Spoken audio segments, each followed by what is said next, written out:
Hello students, today we are going to discuss about cell, EMF and terminal potential difference of the cell.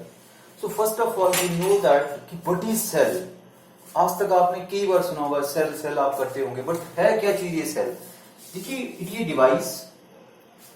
Device which is used to supply the potential difference to the circuit. It is a device which is used to provide the continuous supply of the potential difference to the circuit. That device is known as a cell.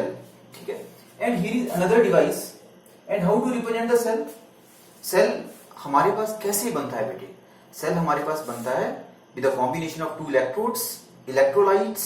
ठीक है, जैसे आपने छोटी classes में आपने पढ़ा होगा cell को आप लोग कैसे पढ़ते थे? इस तरह से ये बीकर में आप लोग यहाँ पे एक सोल्यूशन लेते थे, उस सोल्यूशन को हम लोग क्या बोलते थे? That is read as electrolyte. ठीक है, ये जो बीच में हमने दो रॉड डाली थी इनको हम लोग क्या बोलते थे? That is read as electrode of the cell. These are read as electrode of the cell. ठीक है, how to represent the cell? Cell को हम लोग रिप्रेजेंट कैसे करते थे? This that is the picture of the cell. ठीक है, that terminal is considered as positive and that is considered as negative. ठीक है, here suppose that is positive and that is negative, but that is great confusion here.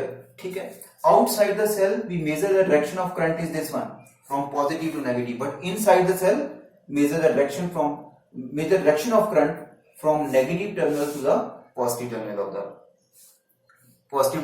of the cell. ठीक है, so now the picture is clear कि what is cell? It is a device which is used to supply continuous supply of the potential difference to the circuit. That device is read as a cell.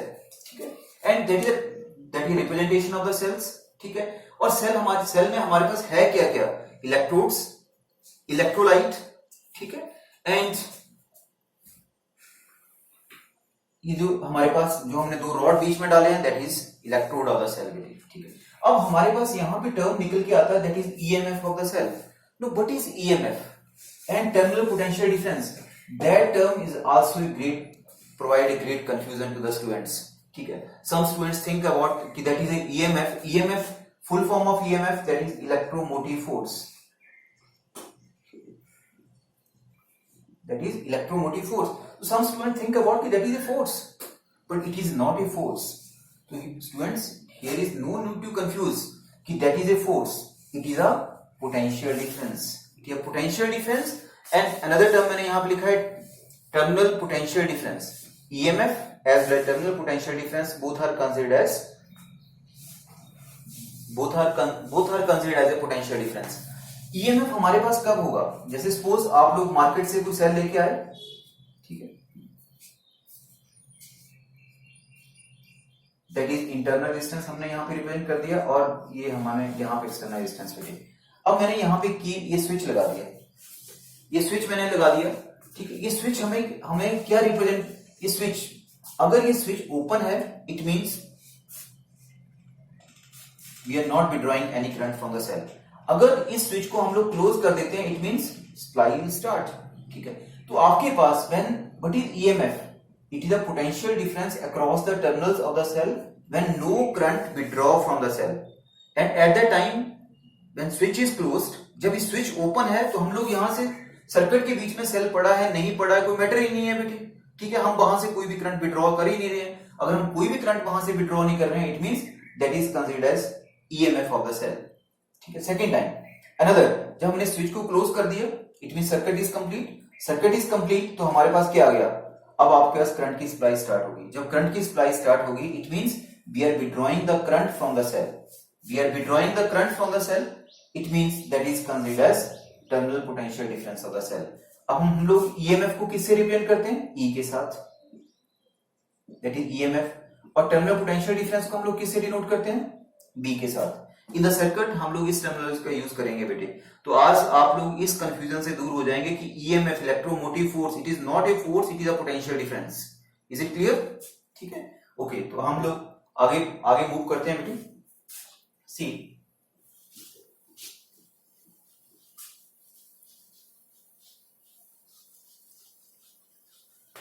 now both the term will clear. ठीक है, one is another cell EMF and terminal potential difference. EMF आपके पास it is a potential difference across the electrode और cell when no current withdraw from the cell, and terminal potential difference it is the potential difference across the terminal of the cell when current withdraw from the cell, means एक आपके of state पे, एक आपके on state पे, that is difference between two. ठीक है, okay. अब next one, अब हमारे पास नेक्स्ट टर्म निकल के यहां पे आता है, अनदर टर्म जो हमें पढ़ना है, that is internal resistance, internal resistance of the cell, जिसको हम लोग डिनोट किसके के साथ करते हैं बेटे, स्मॉल आर के साथ। ठीक है, and what is the internal resistance? Resistance आपने पीछे पहले पढ़ा आप लोगों ने, what is resistance? It is the opposition to the flow of charge in the circuit. ठीक है, उस पर्टिकुलर पैरामीटर्स को, उस पर्टिकुलर टर्म को हम लोग क्या बोल देते हैं, रेजिस्टेंस ऑफ द सेल।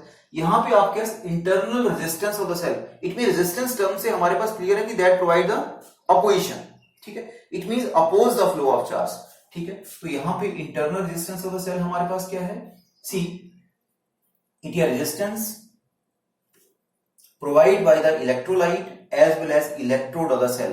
अभी मैंने आपके कहा था कि आपने सेल में क्या पढ़ा था बेटे, ये आपने कहा था ये जो सोल्यूशन बीच में है इसको आपने नाम दे दिया था इलेक्ट्रोलाइट, जो आपने बीच में रॉड लगाए थे इसको आपने बोल दिया था, पॉजिटिव और नेगेटिव आपके बने थे, इनको हमने बोल दिया था that is read as electrode,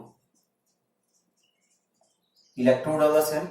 resistance provide by the electrolyte as well as electrode of the cell, that particular term is called as internal resistance of the cell.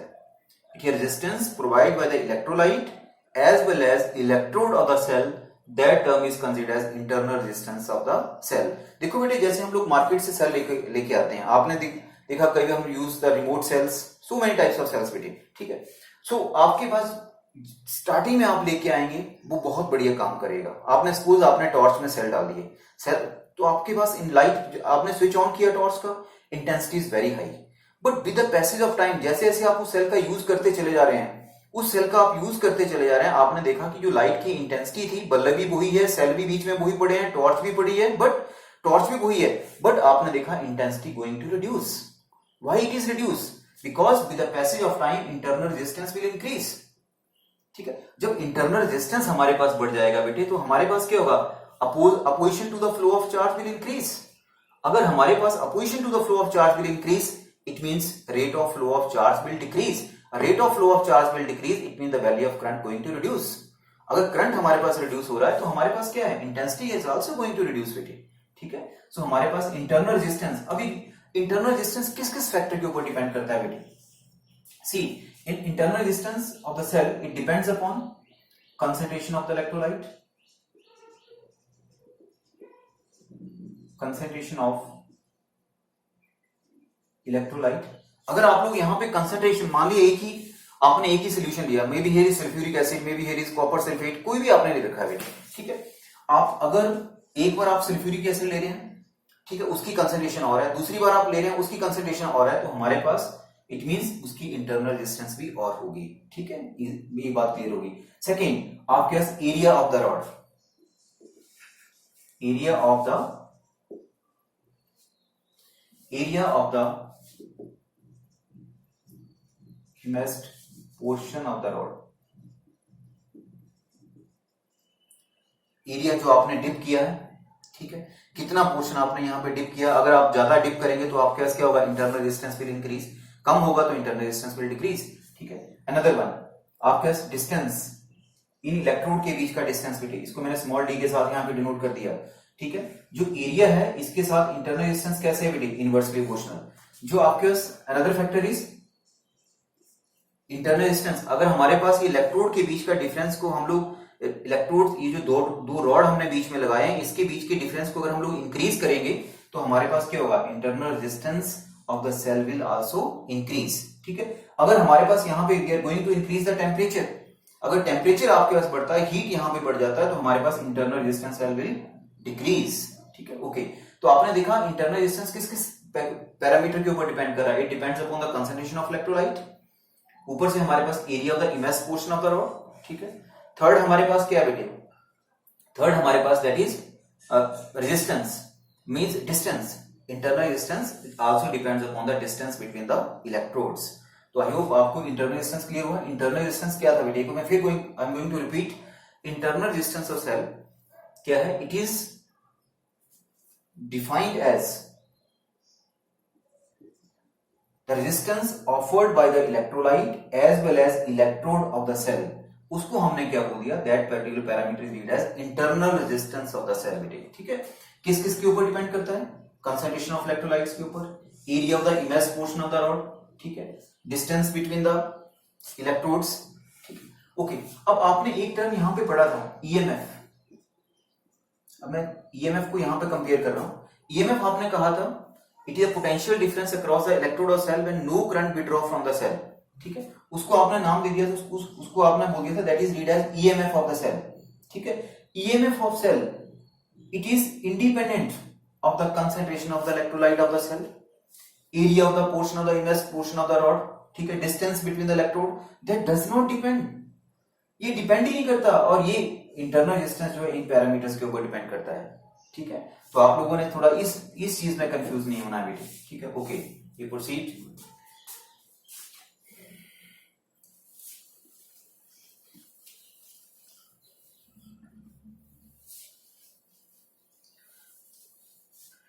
अब हम लोग यहां पे नेक्स्ट टॉपिक हमारे पास है relation between EMF, terminal potential difference, external resistance, internal resistance of the cell. ठीक है. इन सभी पैरामीटर्स के बीच का हमने एक पर्टिकुलर रिलेशन को ड्राइव करना है. कैसे सर्किट में काम करता है पहले तो देखिए. ये हमारे पास ईएमएफ. ठीक है. अब ये सेल है. इस सेल का ईएमएफ कितना है? E. अब मैंने कहा था सेल कैसे बना था? With the combination of electrolytes, electrode of the cell. ठीक है. इट मींस इसके बीच में क्या होगा? रेजिस्टेंस था. रेजिस्टेंस किसके कारण था? Due to electrolyte as well as electrode of cell. उसको हमने क्या बोल दिया था? That is read as internal resistance of the cell. तो बेटे मैंने यहां पे उसको ये इंडिकेट कर दिया. ये सिर्फ एक सेल की कहानी हुई, सेल की रिप्रेजेंटेशन. मैंने यहां पे स्मॉल आर के साथ उसको रिप्रेजेंट कर दिया. ठीक है. ये मैंने यहां पे स्विच लगा दिया कि इसको हम बोल देते हैं, और यहां पे ये आपने लगा दिया एक्सटर्नल रेजिस्टेंस R. ठीक है. अब सेकेंड टाइम यही circuit EMF internal resistance R, but here is connected with external resistance R.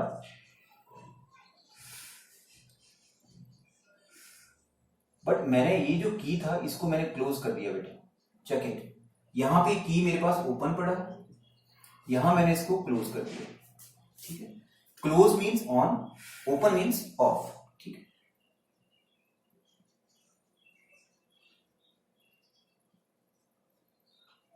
This one. चलो इसको भी हम लोग ई से डिनोट कर लेते हैं यहां पे फॉर योर कन्वीनियंस. यहां मैंने आप इसको टर्मिनल पोटेंशियल डिफरेंस से डिनोट कर लिया. That is positive and negative. Okay. यहां पे ये मेरे पास ओपन है, ये मेरे पास यहां पे क्लोज है. ठीक है. इट मींस ये वर्किंग स्टेट पे है, ये मेरे पास नॉन वर्किंग स्टेट पे है. ठीक है. यहां पे हम लोग इस सेल की जो टर्मिनल पोटेंशियल डिफरेंस होगा उसको हम लोग क्या रीड करेंगे? EMF of the cell. और यहां पे इस सेल का जो टर्मिनल पोटेंशियल डिफरेंस होगा उसको हम लोग क्या बोलेंगे? That is simple read as a terminal potential difference of the cell. ठीक है. ओके. अब यहां पे मेरे पास नॉन वर्किंग स्टेट पे था, सेल से हम कोई करंट विड्रॉ नहीं कर रहे थे. It means circuit is incomplete.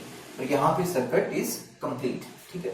देखो जब सर्किट कंप्लीट है इट मींस सर्किट के बीच में करंट फ्लो करना स्टार्ट कर गया बेटे. ठीक है. अब हमने करंट क्या पढ़ रखा है? करंट हमने पढ़ा है total EMF of the circuit. But is total EMF of the circuit that is E. But is total resistance of the circuit that is R plus small r. ठीक है. यही बनेगा बेटे. ओके. अब एज पर ओम्स लॉ से आपने क्या पढ़ा था? ओम्स लॉ हमारे पास क्या था? It is B is equal to IR. इसी इक्वेशन को अगर हम यहां पे देखें तो मैंने यहां पे लिख दिया B is equal to I का वैल्यू कितना आ गया? E over R plus small r, और यहां पे आ गया दैट इज R. ठीक है. यहां पे अगर मैं इसको कंबाइन कर देता हूं तो मेरे पास क्या बन गया बेटे? That is BR plus B small r is equal to ER. तो यहां से मेरे पास यही चीज क्या बन गया? E minus B into R is equal to BR. यहां से मैं और बोल सकता हूं what is R, R is equal to E minus B upon B into R. ठीक है, तो यहीं से मेरे पास क्या बन गया, यहां से और देखिए E upon B minus 1 into are.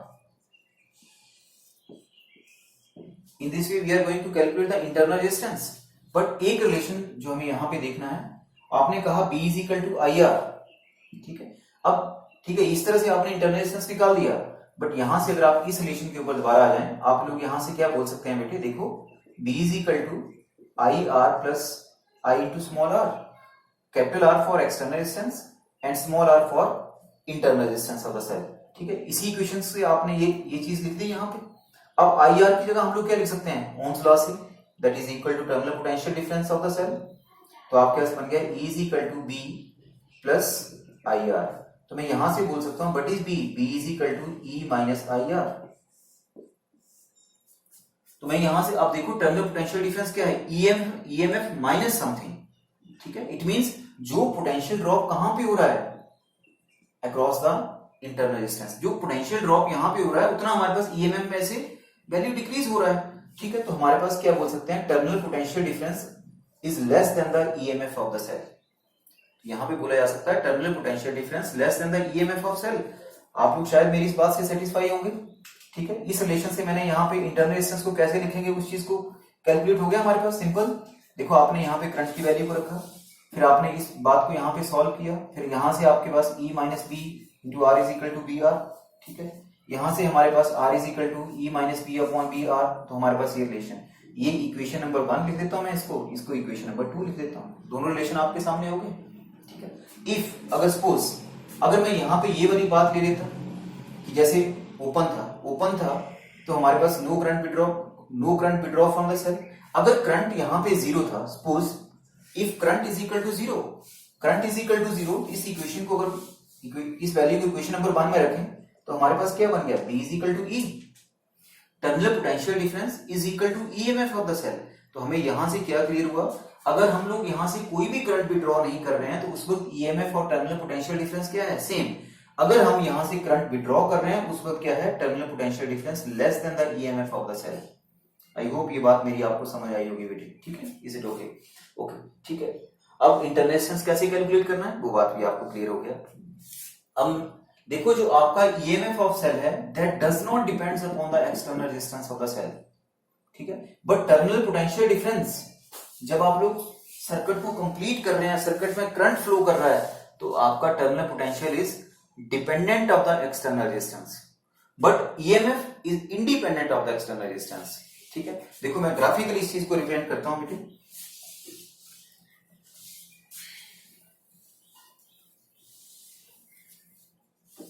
वो द सर्किट यू हैव, आपने कहा B is equal to E minus I are.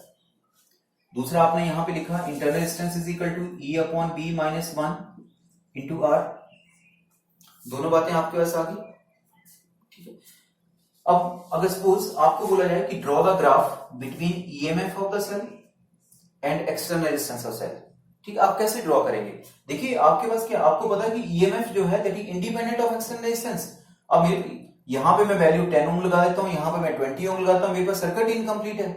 Circuit incomplete है, वहां पे करंट फ्लो ही नहीं कर रहा, तो इसकी वैल्यू यहां पे कोई पोटेंशियल ड्रॉप में कोई चेंज होगा ही नहीं। ठीक है, कोई चेंज ही नहीं होगा तो इसका कोई मीनिंग ही नहीं है। तो आपके पास क्या है, ये देखिए, ये एक्सटर्नल रेजिस्टेंस, ये ईएमएफ।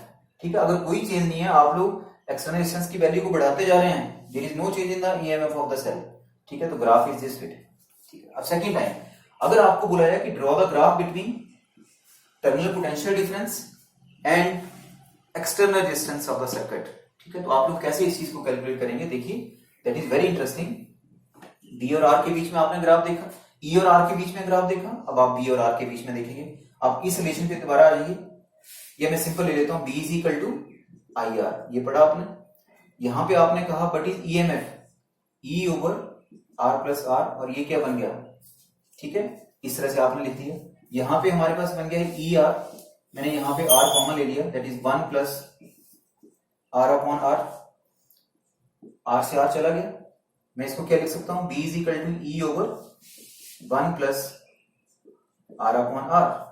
नो सी, यहां से ऑब्जर्व करना बेटे, देखो if external resistance is equal to 0, अगर एक्सटर्नल रेजिस्टेंस 0 है तो हमारे पास क्या बन जाएगा, if external resistance is equal to 0, so what is B, B is equal to E over 1 plus r upon 0, r upon 0, something upon 0 that is infinity.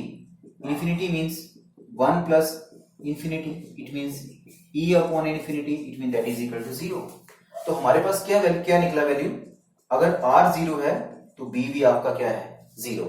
Second value ले लेते हैं, suppose r is equal to small r,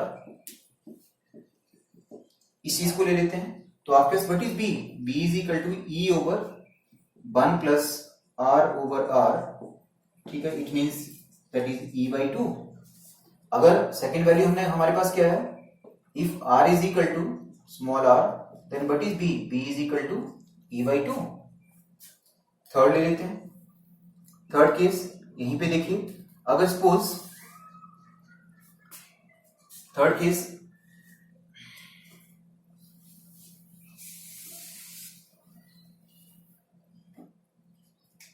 मैंने ले लिया, if suppose आपके पास r is equal to infinite, अगर r infinite है तो what is b, b is equal to e over 1 plus r upon infinity.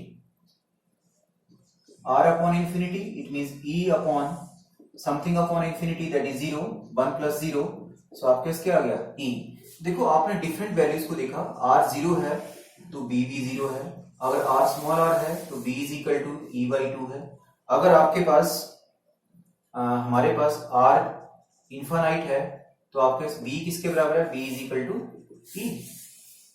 अगर इस ग्राफ को आपको ड्रॉ करने के लिए बोला जाए कि draw the graph, on the x axis आपने ले लिया एक्सटर्नल रेजिस्टेंस, ये आपने ले लिया b. अगर आप इस ग्राफ को ड्रॉ कर रहे हैं, पहली वैल्यू तो क्या था, 0 0, ठीक है, सपोज यहां कहीं मैं E मान लेता हूं, ये मेरे पास EMF, ठीक है, और यहां कहीं मैंने कंसीडर कर लिया दैट इज E बाई 2, यही वैल्यू मेरे पास इंडिकेट हो रही है यहां पे, ठीक है. अब देखो जब मेरे पास क्या था, R is equal to small r, external resistance is equal to internal resistance, उस वक्त हमारे पास जो वैल्यू आ रहा था दैट इज यही बना आपके पास, ठीक. तो यहां तक तो मेरे पास graph is just like this, ये ग्राफ बन गया, ठीक है. बट जब r इन्फानाइट है, इन्फानाइट मींस कोई लिमिट नहीं, नो लिमिट, तो आपके पास क्या r इंफिनिटी, तो उस वक्त हमारे पास क्या होगा, the graph is just like this. तो बेटे आपके पास ये लाइंस कभी भी मीट नहीं करेंगी, that is representation of this बेटे, the graph between b and r, ठीक है. ये लाइंस कभी भी आपस में मीट नहीं करेंगी, कहां मीट करेंगी, जब r इन्फानाइट होगा, तो r इन्फानाइट आपको मिल नहीं सकता है, तो b जो है वो e के बराबर हो नहीं सकता है, ठीक है. इज इट क्लियर, ठीक है. तो आपने यहां पे ग्राफ देखा बेटे, e और r के बीच में, b और r के बीच में, अगर यहां पे आपको बोल दिया है कि draw the graph between b and i, इसी केस में पोटेंशियल डिफरेंस और करंट के बीच में ग्राफ ड्रॉ करिए. अब देखो आपके पास क्या इक्वेशन था, आपके पास क्या इक्वेशन है बेटे, आपके पास इक्वेशन था, here is the equation is b is equal to e minus ir, आपके पास ये इक्वेशन है. अगर ये इक्वेशन आपके पास है, अगर सपोज यहां से देखो मेरे से पूछा है b और i के बीच में आपने ग्राफ ड्रॉ करना है, b और i के बीच में, तो जब आपके पास करंट 0 है उस वक्त b कितना है, सी जब current is equal to 0 it means b is equal to e, ये हो गया. सेकेंड टाइम जब हम यहां पे करंट की वैल्यू को इंक्रीज करते चले जाएंगे, you are increasing the value of current, ठीक है, तो आपके पास ये प्रोडक्ट विल आल्सो इंक्रीज. अगर ये प्रोडक्ट इंक्रीज हो रहा है तो ई में से उतना ही ज्यादा वैल्यू यहाँ पे कम हो रहा है, ई में से उतना ही वैल्यू यहां से ज्यादा कम हो रहा है, it mean terminal potential difference continuously going to decrease. अगर terminal potential difference continuously, we are increasing the value of current, terminal potential difference of the cell going to decrease. अगर हमारे पास ये डिक्रीज हो रहा है बेटे, तो सी द ग्राफ, जब हमारे पास क्या होगा बेटे, continuously going to increase increase increase. अब एक स्टेज ऐसा आ सकता है कि जब हमारे पास टर्मिनल पोटेंशियल डिफरेंस जीरो कब होगा, जीरो कब होगा, जब ई जो हमारे पास किसके बराबर बन जाएगा, आई आर के बराबर। मैंने आपको कहा आप आई की वैल्यू को बढ़ा रहे हैं, आई की वैल्यू को इंक्रीज करने से प्रोडक्ट आपका इंक्रीज हो रहा है, प्रोडक्ट इंक्रीज हो रहा है तो terminal potential difference going to decrease. अगर ये डिक्रीज होगा तो आप डिक्रीज हो रहा है। अब एक स्टेज आएगा continuously decrease decrease, one stage comes that will become zero. ये जीरो कब होगा बेटे, जब ई और आई आर दोनों आपस में इक्वल हो जाएंगे। ठीक है, सपोज इस पॉइंट पे ले लिया मैंने कि हमारे पास बी जो है वो जीरो हो गया इस पर्टिकुलर करंट के ऊपर। करंट, मैं करंट की वैल्यू को इंक्रीज कर रहा हूं तो मेरे पास आई आर बढ़ रहा है, आई आर बढ़ रहा है तो ई में से उतना ही ज्यादा वैल्यू कम हो रहा है। तो आपके पास यहां पे आके ये मतलब मान लीजिए इस पर्टिकुलर पॉइंट पे terminal potential difference is going to zero at that particular value of current. तो मेरे पास, ठीक है, अब मेरे पास ये ग्राफ कैसा बन जाएगा, the graph is just like this. ये that is the graph between B and I in case of discharging of the cell. अगर सेल जब आपका डिस्चार्ज हो रहा है तो आप इस तरह से उसकी वैल्यू को यहां पे कंसीडर करेंगे बेटे। ठीक है, तो आपने इस देखिए बेटे, that is very very important, so many times competition exam में ये क्वेश्चंस पूछे होते हैं। ठीक है, ई और आर के बीच का ग्राफ दे दिया जाता है, ठीक है, बी और आर के बीच का ग्राफ दे दिया जाएगा। ठीक है, आपको यहाँ पे चार ग्राफ दे देते हैं। ठीक है, कि आपने आइडेंटिफाई करना है कि ड्यूरिंग डिस्चार्जिंग ऑफ सेल कौन सा ग्राफ जो है वो राइट होगा। इस तरह से पिक्चर बनी होगी। ठीक है, एक में आपको ये पिक्चर दे दी जाएगी, दूसरी बार आपको यहाँ पे बोल दिया जाएगा ईएमएफ, ये आपस में मीट कर रहे हैं, तीसरी बार आपके पास ईएमएफ कुछ इस तरह से ग्राफ को रिप्रेजेंट कर दिया जाएगा बेटे। फोर्थ टाइम में आपके पास क्या है, फोर्थ टाइम में ग्राफ इस तरह से दे दिया जाएगा। इट मींस अब आपको पता है ये दोनों लाइन आपस में कभी भी मीट नहीं करेंगी। ये कहां मीट करेंगी, जब आर आपका इनफाइनाइट होगा। तो मेरी बात, आई होप कि आपको ये रिलेशन आपको समझ आ गया होगा। ठीक है, तो आज हमने पढ़ा सेल, मैं फिर इस बात को रिपीट कर रहा हूं, बटे सेल, सेल क्या देखा था हमने, it is device which provide the continuous supply of the potential difference to the circuit. उस पर्टिकुलर डिवाइस को हमने बोल दिया था सेल। ठीक है, सेल में हमने दो टर्म्स पढ़े, एक हमने पढ़ा ईएमएफ, एक हमने पढ़ा टर्मिनल पोटेंशियल डिफरेंस। ईएमएफ क्या था, ईएमएफ क्या था, it is potential difference across the electrode of the cell when no current withdraw from the cell. ठीक है, और जब हम लोगों ने करंट विथड्रॉ कर लिया एट दैट टाइम, वही पोटेंशियल डिफरेंस जो है, ठीक है, उसको हमने क्या बोल दिया, that is terminal potential difference बेटे। इंटरनल रेजिस्टेंस क्या आया था आपके पास, it is resistance offered by the electrolyte as well as electrode of the cell. फिर हमने देखा कि इंटरनल रेजिस्टेंस किस किस फैक्टर के ऊपर डिपेंड करता है, मेरे साथ मेमोराइज करिए एक बार। इंटरनल रेजिस्टेंस किस किस फैक्टर के ऊपर डिपेंड करता है, एक डिपेंड करता है वो nature of electrolytes, nature of electrodes, distance between electrodes, area of the portion imaged inside the electrolyte. ठीक है, ओके, ये बातें आपको समझ आ गई। ठीक है, उसके बाद हमने देखा था ईएमएफ। ईएमएफ जो था वो किससे इंडिपेंडेंट था, नेचर ऑफ इलेक्ट्रोलाइट से। ठीक है, सॉरी, कंसंट्रेशन ऑफ इलेक्ट्रोलाइट से। ठीक है, size of the electrodes imaged inside the solutions. ठीक है, and independent of the external resistance R. ठीक है, but terminal potential difference is dependent upon the external resistance R. फिर हमने उस सेल्स की फिर हम लोगों ने उस चीज को बाद में रिलेशन फाइंड आउट किया। इंटरनल रेजिस्टेंस हमारे पास कितना आया था, इंटरनल रेजिस्टेंस आपने देखा, that is E upon B minus 1 into R. E for EMF, B for terminal potential difference 1, and that is external resistance बेटे। I hope you understand this topics and thank you very much बेटे। अगर आपको एक चीज, अगर आपको अच्छा लगा तो आपने लाइक की फॉर्म में मुझे बताना है, अच्छा नहीं लगा तो आपने डिसलाइक की फॉर्म में मुझे बताना है, और क्या अच्छा नहीं लगा उस चीज को बताना है ताकि मैं फ्यूचर में उस चीज को रेक्टिफाई कर सकूं। थैंक यू वेरी मच बेटे।